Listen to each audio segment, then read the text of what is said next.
দেশজুড়ে আবারও টানা বৃষ্টির পূর্বাভাস দিয়েছে বাংলাদেশ আবহাওয়া অধিদপ্তর। গভীর নিম্নচাপের প্রভাবে আগামী ৫ দিন দেশের বিভিন্ন অঞ্চলে হালকা থেকে মাঝারি বৃষ্টির পাশাপাশি কোথাও কোথাও মাঝারি ধরনের ভারী থেকে ভারী বর্ষণ হতে পারে। আবহাওয়া অধিদপ্তর জানিয়েছে, উত্তর পশ্চিম বঙ্গোপসাগর ও তৎসংলগ্ন এলাকায় অবস্থানরত মৌসুমী নিম্নচাপটি আরও শক্তিশালী হয়ে গভীর নিম্নচাপে পরিণত হয়েছে। এর প্রভাবে দেশের বিভিন্ন অঞ্চলে বৃষ্টিপাতের প্রবণতা বেড়ে যাবে। সোমবার রাজশাহী, ঢাকা, খুলনা, বরিশাল ও চট্টগ্রাম বিভাগের অধিকাংশ এলাকায় এবং রংপুর, ময়মনসিংহ ও সিলেট বিভাগের কিছু কিছু স্থানে দমকা হাওয়াসহ বৃষ্টি বা বজ্রবৃষ্টির সম্ভাবনা রয়েছে। কোথাও কোথাও হতে পারে ভারী বর্ষণ। এদিন দিন ও রাতের তাপমাত্রা সামান্য কমতে পারে।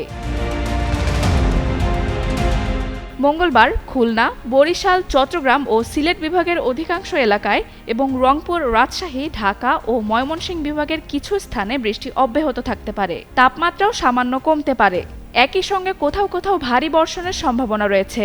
বুধবার দেশের ৮টি বিভাগে বৃষ্টির দাপট আরও বাড়তে পারে। দমকা হাওয়াসহ বজ্রবৃষ্টি এবং স্থানভেদে ভারী বর্ষণের পূর্বাভাস দিয়েছে আবহাওয়া অফিস। তবে এদিন তাপমাত্রা প্রায় অপরিবর্তিত থাকতে পারে। বৃহস্পতিবার দেশের বেশিরভাগ এলাকায় হালকা থেকে মাঝারি বৃষ্টির পাশাপাশি কোথাও কোথাও ভারী বর্ষণ হতে পারে। এদিন দিনের ও রাতের তাপমাত্রা সামান্য বাড়ার সম্ভাবনা রয়েছে। আর শুক্রবারও রংপুর, ময়মনসিংহ, চট্টগ্রাম ও সিলেট বিভাগের অধিকাংশ এলাকায় এবং রাজশাহী, ঢাকা, খুলনা ও বরিশাল বিভাগের অনেক জায়গায় বজ্রসহ বৃষ্টি ও ভারী বর্ষণের আভাস দিয়েছে আবহাওয়া অধিদপ্তর। এ সময় তাপমাত্রা প্রায় অপরিবর্তিত থাকতে পারে। সব মিলিয়ে গভীর নিম্নচাপের প্রভাবে আগামী ৫ দিন দেশের বিভিন্ন অঞ্চলে বৃষ্টিপাত অব্যাহত থাকার সম্ভাবনা রয়েছে। তাই অপ্রয়োজনীয় ভ্রমণ এড়িয়ে আবহাওয়ার সর্বশেষ পূর্বাভাস অনুসরণ করার পরামর্শ দিচ্ছেন সংশ্লিষ্টরা।